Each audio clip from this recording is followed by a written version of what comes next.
course, as a school, we pride ourselves on sculpting global leaders. And sometimes I'm asked, what is that? Taking that we are literally in the south of the continent. And of course, I think it's proven that South African leadership has no boundaries. We are the most mobile group ever, I think, in the world. When you turn, someone knows something about South Africa and its leadership. And again, thanks to our previous leaders who made sure that the transition that we've experienced in the early 90s, that it continues to make us visible throughout the world. But also, as a school, we pride ourselves in our vision to provide critical thought in transitional economies, and particularly targeting transitional societies. And particularly because also our society now going through its own transitional phases, it's important that we recognize those that stand out, but also who help us and in some ways by being active in the changes that we see in our society. Sometimes it's not just about the seats we occupy, but it's the voice that we exercise. That the price of freedom is eternal vigilance.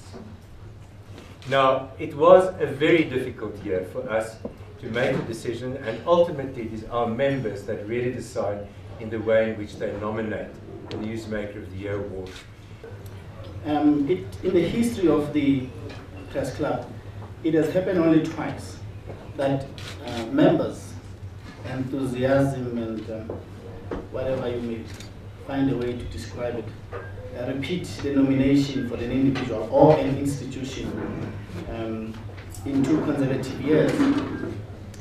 The first was former President Nelson Mandela, and now the Public Protector's Office, in particular Ms. Thuli Madonsela.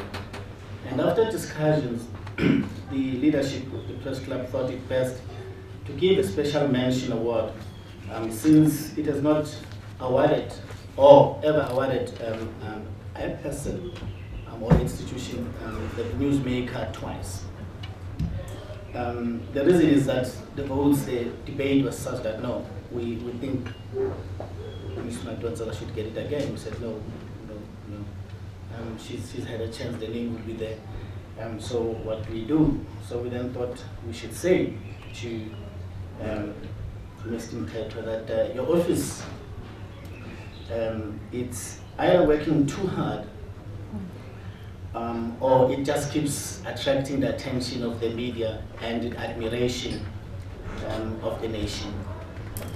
And this gesture, therefore, is an acknowledgement for that. Note, ladies and gentlemen, that in 1994, the press club offered or gave a press, what you call a Newsmaker of the Year to former President Nelson Mandela. The subsequent years, the name just kept coming, Nelson Mandela, and we said no. And then about 6-7 years later, in 2000, we then looked at all that. We said, well, he deserved to get the Newsmaker of the Decade. He was honored as such. So we are hoping that the Public Protector's Office is a competitor and a contender for that award. And that sooner or later we will be having a trouble calling you back here and say, all right, you proved yourself, here it is. But for now, for the troubles you've caused, we're going to invite you. Do I invite you now? Yes, please. So come forward. Mr. Themba Mthethwa is the CEO. We've had other nominations as well, but in the final nominee list was also Mr. Zwelinzima Vavi and Kosatu. The role trade unions play, but I think also particularly, some of the statements, some of the utterances, some people might say, is it consistent or not, but that's not for us to decide. I think you, the public, decide. So Mr. Zwelinzima Vavi of Kosatu was another nominee. The award is going to an organization that is a coalition of 400 organizations in this country and has over 30,000 individuals. It is the Right to Know campaign. Who you see here today is a tiny fraction of who Right to Know is. It's the 400 organizations that have supported our work, It's the 30,000 individuals who signed our petition.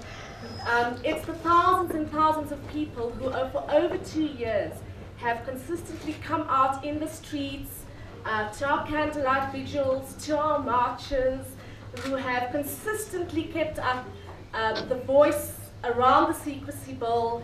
I think it's been the longest sustained campaign of civil society, where for 2 years every single committee meeting that happened in Parliament was full to capacity with right to know people, monitoring every single step of the way what happened with the secrecy bill. So it's an incredible moment for all of the people that are involved. As an organization, we're a very small group of people who actually get employed. I know we've been accused of being counter-revolutionaries, agents of Western imperialism, and you know, one would think that there's lots of money flowing into our coffers because we're foreign spies.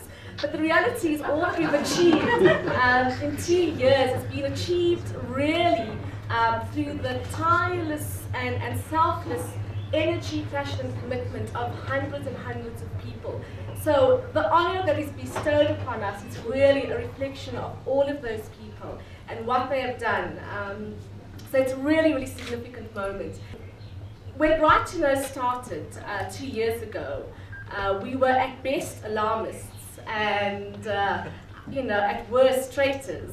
I think what we've seen unfold over the last 2 years, what lies ahead, has proven that, you know, we've been right to say that there's a real threat to our democracy, that there's an increasing veil of secrecy descending upon all aspects of our lives.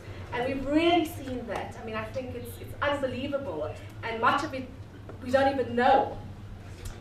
But what we've seen again is the increased attack on civil society. I mean, those attacks, you know, it used to just be Right to Know and social movements. We're now seeing more and more mainstream civil society organizations being accused of the same things, organizations that are working to support the state in a range of different areas are now being attacked because we're independent, because we're critical. And so this acknowledgement and this award is for a strengthened civil society. It's to acknowledge the work of all of these organizations who work against great odds under very difficult circumstances. And so it's a very important kind of, you know, thing for all of civil society. So thank you. It's a victory for people's power. What lies ahead is, I think, many other struggles, but it's Right to Know we're committed to, you know, the eternal vigilance. So thank you.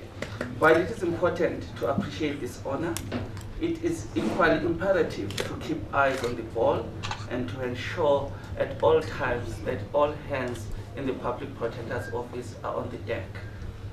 As the Public Protector South Africa, we have a mammoth task of supporting and strengthening constitutional democracy by investigating any conduct in state affairs or in the public administration in any sphere of government where it is alleged or suspected that there's been improper conduct or any impropriety, and to report on such conduct and to take appropriate remedial action. We are further required to be accessible by all persons and communities. This mandate comes from Section 181 of the Constitution, right with Section 182, 1 and 4 of the Constitution. A number of challenges make it difficult for us to implement this mandate effectively. These include lack of cooperation from some organs of state. Funds have a problem. We keep on knocking at the Treasury time and again. The work that we have far exceeds 170 investigators that we have. In the past financial year, we had 26,000 cases that we had to investigate.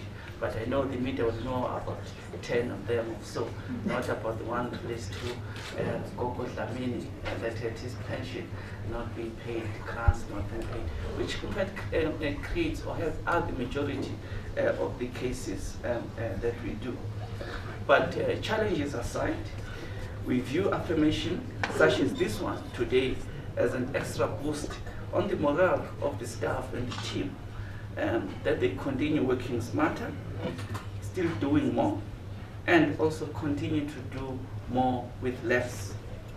We commit to the people of South Africa to do the best in finding the truth and telling the truth as we see it. Basically, we say we keep on speaking the truth to power.